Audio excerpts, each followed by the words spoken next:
ውድ ቻናላችን ቤተሰቦች እንኳን ወደ ቻናላችን በደህና መጣችሁ። በዛሬው ዕለት ምሽት 12 ሰዓት ተኩል ላይ በእንግሊዝ ፕሪሚየር ሊግ ትልቁ ጨዋታ በሊቨርፑል እና በማንቸስተር ዩናይትድ መካከል በአንፊልድ የሚደረግ ይሆናል። በዚህ ጨዋታ ዙሪያ እንግዲህ መነሳት ያለባቸውን አንዳንድ ነጥቦች ፕሪማች ፕሪቪው ይዤላችሁ መጥቻለሁ። እስከ መጨረሻው ደቂቃ ድረስ አብራችሁኝ እንድትቆዩና እንድትከታተሉት በአክብሮት እጋብዛለሁ። እንደዚሁም ስንት ለስንት ጨዋታው ያልቃል የሚለው ግምታችሁን እንዳለ ኮሜንት ሴክሽን ላይ በመጻፍ አሳውቁኝ። ሰብስክራይብ፣ ላይክ፣ ሼር እያደረጋችሁ የቻናሉ ቤተሰብ እንድትሆኑ አክብሮት እጠይቃለሁ።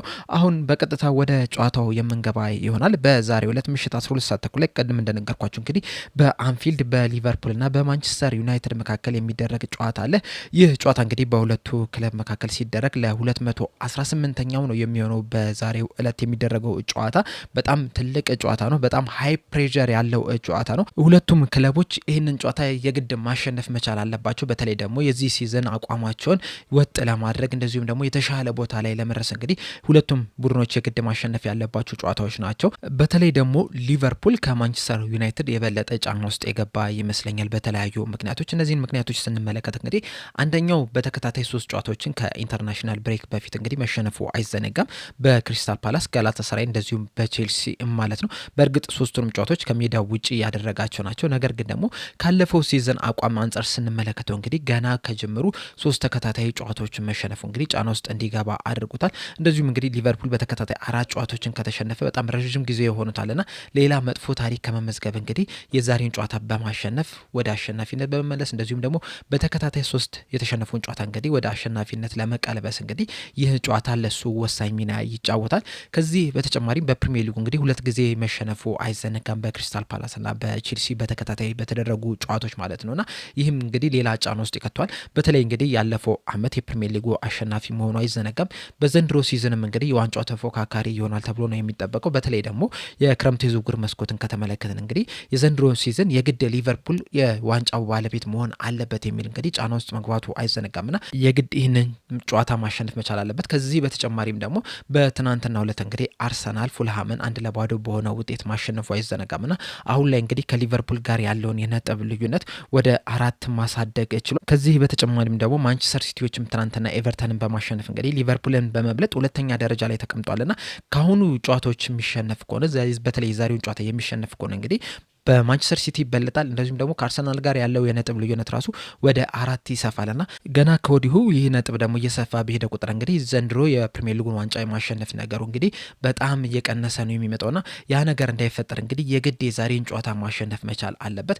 ከዚህ በተጨማሪም ደግሞ አሁን ማንቸስተር ያለበት አቋም ስንመለከተው እንግዲህ ያን ያህል ጥሩ የሚባል አይደለምና የግድ ሊቨርፑል የዛሬውን ጨዋታ ማሸነፍ መቻል አለበት። ማንቸስተር ዩናይትድ በበኩላቸውም እንግዲህ ሌላ ጫና ውስጥ አሉ። ምክንያቱም እንግዲህ ማንቸስተር ዩናይትድ ትልቅ ክለብ እንደሆነ እናውቃለን። በፕሪሚየር ሊግ ውስጥ ካሉ ትልቅ ክለቦች መካከል አንደኛው ነው። ነገር ግን ደግሞ እያሳየው ያለው አቋም በተለይ ደግሞ ያለፉትን ዓመታት እንግዲህ እያስመዘገበ ያለው ውጤት እንግዲህ ያን ያህል የሚያመረቃ አይነት አይደለምና የግድ ወደ አሸናፊነት መመለስ መቻል አለባቸው። የግድ ወደ ሀያልነት መመለስ መቻል አለባቸው። ወደ 4 ውስጥ ለመግባት መፎካከር መቻል አለባቸው። ወደ ዋንጫ ለማንሳት መፎካከር መቻል አለባቸውና ያንን ነገር ለማድረግ ደግሞ የግድ የዛሬውን ጨዋታ ማሸነፍ መቻል አለባቸው። ከዚህ በተጨማሪም ደግሞ በተለይ ሩበን አሞሪም ማንቸስተር ዩናይትድን ከያዘ ጀምሮ እንግዲህ በተከታታይ 2 ጨዋታዎችን ማሸነፍ አልቻለምና የዛሬውን ጨዋታ በማሸነፍ እንግዲህ ተከታታይ ጨዋታዎችን ማሸነፍ መጀመር መቻል አለበት የሚሉ እንግዲህ ጫና ውስጥ እየከተቱት ያሉ ነገሮች አሉና ሁለቱም ክለቦች እንግዲህ ጫና ውስጥ ነው የሚገኙት። ነገር ግን የሊቨርፑል ጫና በጣም በርከት ያለ ይመስለኛል። በዚህ ጨዋታ እንግዲህ በዚህ ትልቅ ጨዋታ ላይ እንግዲህ የተለያዩ ተጫዋቾች በጉዳት ምክንያት የሚያመልጣቸው ይሆናል። በሊቨርፑል በኩል ያሉን ስንመለከት እንግዲህ 5 የሚደርሱ ተጫዋቾች የዛሬው ጨዋታ ላይ ያመልጣቸው ይችላል እየተባለ ይገኛል። ዋታሩ ኤንዶ እንግዲህ ምናልባት የዛሬው ጨዋታ ላይ ሊገባ ይችላል ላይገባም ይችላል እየተባለ ይገኛልና የዋታሩ ኤንዶ አጠራጣሪ ነው። ከሱ በተጨማሪ ግን አሊሰን ቤከር፣ ጄደን ዳንስ፣ ስቴቨን ፓቼቲች በሃምስትሪንግ ጉዳት ምክንያት የዛሬው ጨዋታ የሚያመልጣቸው ይሆናል። ጆቫኒ ሉዊኒ ደግሞ በኤሲኤል ጉዳት ምክንያት እንግዲህ የዛሬው ጨዋታ ላይ የማይሰለፍ ይሆናል።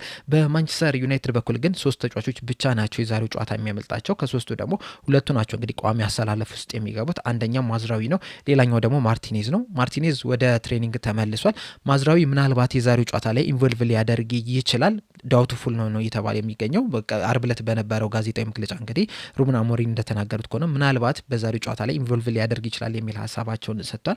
ከነዚህ ሁለቱ ተጨማሪ ደግሞ ሄቨን የተባለው ወጣቱ ተከላካይም በዛሬው ጨዋታ ላይ ሊሰለፍም ላይሰለፍም ይችላል የሚል ሀሳብን አንስተዋል። የሁለቱን ቡድኖች ወቅታዊ አቋም ስንመለከት ደግሞ በተለይ ደግሞ ያለፉትን 5 ጨዋታዎች ስንመለከት ማንቸስተር ዩናይትድ የተሻለ ቦታ ላይ ነው የሚገኘው። ሊቨርፑል እንግዲህ ካለፉት 5 ጨዋታዎች 3ቱን ተሸንፎ 2ቱን ብቻ ነው ማሸነፍ የቻለው። ለመጨረሻ ጊዜ እንግዲህ ማሸነፍ የቻለው ሳውዛምፕተንን 2-1 የረታበት ጨዋታ ነው የነበረው። ማንቸስተር ዩናይትድ በበኩላቸው እንግዲህ ካለፉት 5 ጨዋታዎች 3ቱን ማሸነፍ ችሏል። እነዚህንም ቡድኖች ስንመለከት እንግዲህ ያሸነፋቸው ሰንደርላንድን፣ ቼልሲንና በርንሊን ማሸነፍ ሲችል በብሬንትፎርድና በማንቸስተር ሲቲ ደግሞ መሸነፍ ችሏል። እና ማንቸስተር ዩናይትድ እንግዲህ የተሻለ ወቅታዊ አቋም ላይ ነው የሚገኘው።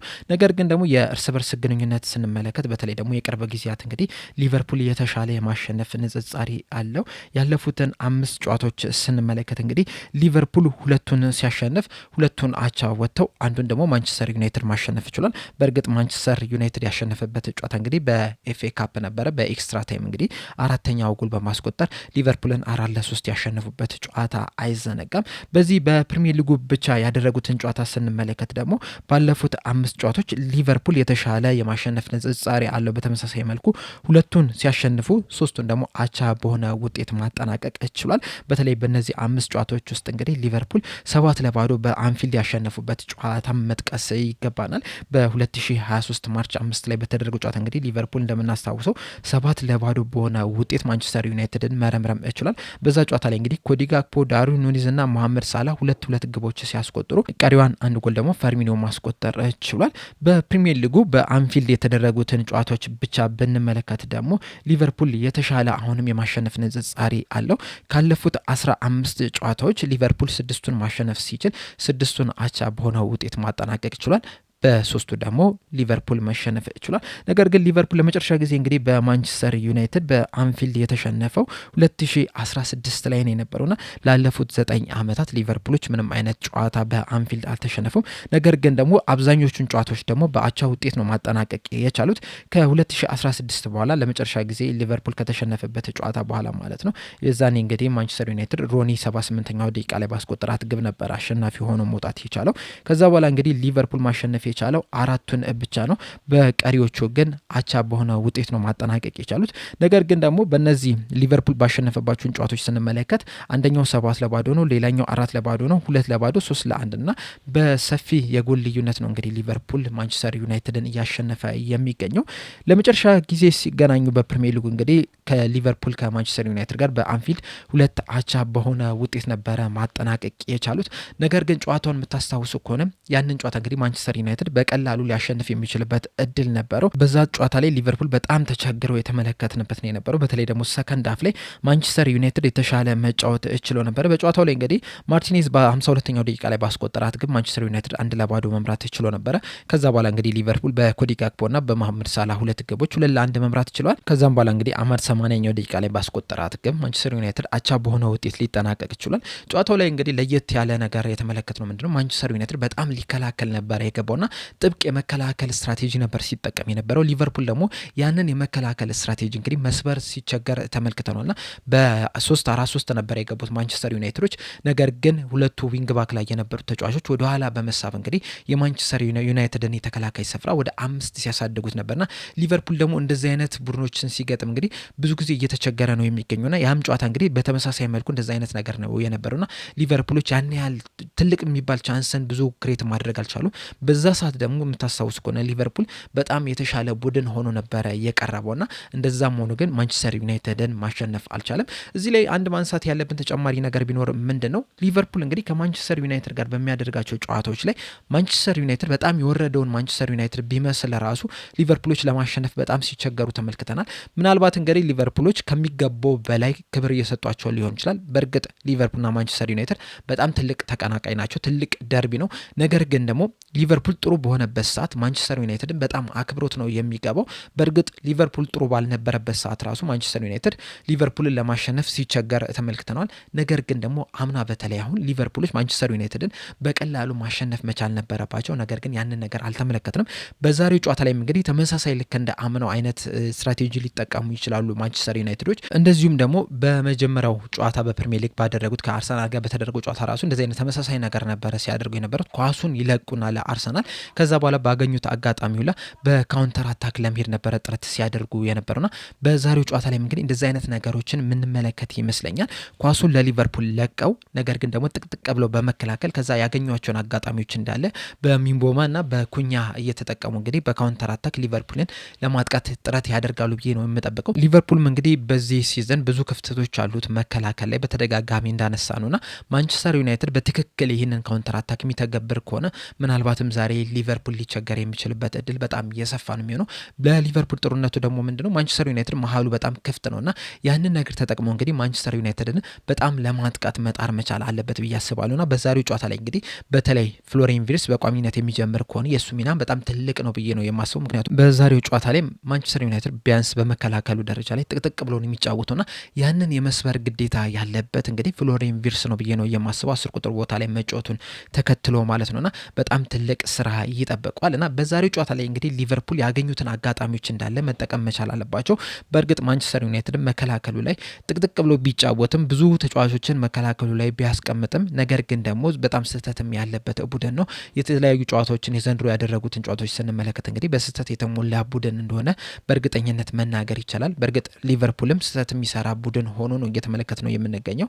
ነገር ግን ደግሞ ማን ነው የተሻለ ማጥቃት ላይ የሚለው ነገር እንግዲህ ይህንን ጨዋታ ይወስኗል ብዬ አስባለሁ። በዛሬው ጨዋታ ላይ የሊቨርፑል የፊት መስመር ተጫዋቾች ኮዲ ጋክፖ፣ መሐመድ ሳላህና 9 ቁጥር ቦታ ላይ ወይ ሂጉ ኤኪቲኬ ወይም ደግሞ አሌክሳንደር ኢሳቅ ቢሰለፉም እንግዲህ ያገኟቸውን አጋጣሚዎች መጠቀም መቻል አለባቸው። መሐመድ ሳላህ እንግዲህ ከማንቸስተር ዩናይትድ ጋር በተጫወተባቸው ጨዋታዎች እንግዲህ በጣም ብዙ ጎሎችን ማስቆጠር ችሏል። በእግር ኳስ ህይወቱም እንግዲህ ከማንም ክለብ በላይ ማንቸስተር ዩናይትድ ላይ ጎል ማስቆጠር ችሏል። ሁሌም እንግዲህ ጎል ማስቆጠር ይቀነዋል ማንቸስተር ዩናይትድ ላይና ያንን ነገር ዛሬም እንመለከታለን ብዬ ተስፋ አደርጋለሁ። ምናልባትም እንግዲህ በዚህ ሲዝን ወደ ምርጥ ብቃቱ ለመመለስም እንግዲህ የዛሬን ጨዋታ እንደመነሻ ያደርጓል ብዬ ተስፋ አደርጋለሁ። ነገር ግን ደግሞ በሊቨርፑል በኩል እንግዲህ ማን ነው በቋሚነት የሚጀምረው የሚለው ነገር ራሱ በጣም ትልቅ ጥያቄ ነው። ምክንያቱም እንግዲህ ትናንትና አንድ የሰራውላችሁ ፕሮግራም ነበር። ያም ባላንሱን እንዴት ነው ማግኘት ያለብን የሚለው ነገር እንግዲህ ስናነሳ ነበርና በዛ ላይ እንግዲህ እንደነገርኳችሁ አንዳንድ ተጫዋቾች ከሌሎች ተጫዋቾች ጋር አብሮ ቢሰለፉ የሊቨርፑልን ባላንስ ሊያዛቡት ይችላሉ የሚል ሀሳብ ስሰነዝርላችሁ ነበርና የዛሬውን ጨዋታ ማን ነው የሚያሳልፉት፣ ባላንሱንስ እንዴት ነው ማግኘት የሚችሉት የሚለው ነገር እንግዲህ በዛሬው ጨዋታ ላይ በጣም በትልቁ ጥያቄ የሚነሳበት ይመስለኛል። የኔ ግን ግምታዊ አሰላለፍ ልንገራችሁና ፕሮግራሙን የማበቃ ይሆናል። በበረኛ ላይ እንግዲህ ማማርዳሽቪሊ ነው የሚጀምረው። እንደሚታወቀው አሊሰን ቤከር በጉዳት ምክንያት በዚህ ሳምንትም በቀጣይ ሳምንትም እንደማይሰለፍ አሰልጣኝ አርነ ስሎት ተናግረዋልና በዛሬው ጨዋታ ላይ እንግዲህ ማማርዳሽቪሊ በቋሚነት የሚጀምር ይሆናል። ከዛ ከሱ ፊት ደግሞ በቀኝ ክንፍ ላይ ብራድሊ፣ በመሀል ተከላካይ መስመር ላይ ደግሞ ቨርጅል ቫን ዳይክና ኢብራሂም ኮናቴ፣ በግራ መስመር ላይ ሚሎስ ኪርኬዝ ይጀምራሉ ብዬ ነው የማስበው። እነዚህን እንግዲህ አራቱን የተከላካይ ጥምረት በዛሬው ጨዋታ ላይ የምንመለከት ይሆናል። ምናልባት እንግዲህ አንዲ ሮበርትሰን በቋሚነት ሊጀምር የሚችልበት እድል ሊኖር ይችላል ብዬ አስባለሁ በትንሹ። ነገር ግን በዋነኝነት ግን ይህንን አሰላለፍ ይጠቀማሉ ብዬ ነው የማስበው። የመሀል ደብል ፒቮቱን ስንመለከት ደግሞ በቋሚነት እንግዲህ ራያን ግራቨንበርክ የሚጀምር ይሆናል። በተለይ ደግሞ በሰጡት ጋዜጣዊ መግለጫ ላይ እንግዲህ ለጨዋታው ፊት ነው ማለታቸውን ተከትሎ ይህንን ጨዋታ በቋሚነት የሚጀምር ይሆናል። ከሱ አጠገብ ደግሞ ሳቡዝ ላይ ይጀምራል ብዬ አስባለሁ። ምክንያቱም እንግዲህ ማካሊስተር ከአርጀንቲና ጋር በላቲን አሜሪካ ጨዋታ አድርጎ ነበርና ረጅም ርቀት ተጉዞ ነው ወደ እንግሊዝ የተመለሰው። ከዛ በተጨማሪም እንግዲህ የፊትነስም ችግር እንዳለበት በተደጋጋሚ ሲነገር ነው የነበረውና በእነዚህ ሁለት ምክንያቶች እንግዲህ በዛሬው ጨዋታ ላይ በቋሚነት ያስጀምሩታል ብዬ አላስብም። ስለዚህ ሳቡዝ ላይና ግራቨንበርክ በደብል ፒቮት ላይ 10 ቁጥር ቦታ ላይ ደግሞ ፍሎሪያን ቪርትዝ ይጀምራል ብዬ ነው የምገምተው። የአጥቂ ስፍራውን ስንመለከት ደግሞ በቀኝ ክንፍ መሐመድ ሳላህ እንደ ሁልጊዜው ይጀምራል። በግራ ክንፍ ደግሞ ኮዲ ጋክፖ የሚጀምር ይሆናል። እኔ ግን እዚህ ጋር ፌዴሪኮ ኬዛ ቢጀምር ደስ ይለኛል። እሱን በቋሚነት ብንመለከተው እና ምን ያህል ተጽዕኖ መፍጠር እንደሚችል ብንመለከት ደስ ይለኛል። ነገር ግን አሰልጣኙ ኮዲ ጋክፖን ያስጀምሩታል ብዬ ነው የምገምተው። 9 ቁጥር ቦታ ላይ ሂጉ ኤኪቲኬ ይጀምራል ብዬ እገምታለሁ። ምክንያቱም እንግዲህ በኢንተርናሽናል ብሬክ ወቅት እንግዲህ አሌክሳንደር ኢሳቅ ለስዊድን ሁለቱንም ጨዋታ 90 ደቂቃ መጫወት ችሏልና ለመጀመሪያ ጊዜ 90 ደቂቃ መጫወቱን ተከትሎ እንግዲህ በዛሬው ጨዋታ ላይ በቋሚነት ያስጀምሩታል ብዬ አላስብም። በቀጣይ ከኢንትራ ፍራንክፈርት ጋር በሚደረገው ጨዋታ ምናልባትም በቋሚነት ሊጀምር የሚችልበት እድል አለ ብዬ አስባለሁና በዛሬው ጨዋታ ላይ ግን ሂጎ ኤኪቲኬ የፊት መስመሩን የሚመራው ይሆናል ብዬ እገምታለሁ። ነገር ግን እዚህ ላይ አንድ ማንሳት ያለብን ነገር ቢኖር ምንድነው አሌክሳንደር ኢሳቅ በቋሚነት ሊጀምር የሚችልበት እድል ቢኖር ምንድነው ቀጣይ በሻምፒዮንስ ሊግ እንግዲህ ከኢንትራ ፍራንክፈርት ጋር ነው የምናደርገው ጨዋታና ሂጎ ኤኪቲኬ እንግዲህ ወደ ቀድሞ ክለቡ ስለሚመለስ ምናልባትም በዛ ምክንያት ቋሚ አድርገው ሊያስጀምሩት ይችላሉና በእነዚህ ሁለት ምክንያቶች እንግዲህ ምናልባት አሌክሳንደር ኢሳቅ ሊጀምር የሚችልበት እድል ይኖራል ብዬ አስባለሁ። በአጠቃላይ ግን የዛሬው ጨዋታ ሊቨርፑል 3-1 በሆነ ውጤት ያሸንፋል ብዬ አስባለሁ። የእናንተን ግምታችሁን ግን ኮሜንት ሴክሽን ላይ በመጻፍ አሳውቁኝ። ለአሁን እኔ እዚህ ላይ አበቃው። በቀጣይ እንግዲህ ከጨዋታው በኋላ ስለ ጨዋታው የምናነሳቸውን ነጥቦች ይዤላችሁ የምመጣ ይሆናል። እስከዛው ድረስ ግን ሰብስክራይብ፣ ላይክ፣ ሼር ማድረግ እንዳትረሱ። ቸር ያቆየን።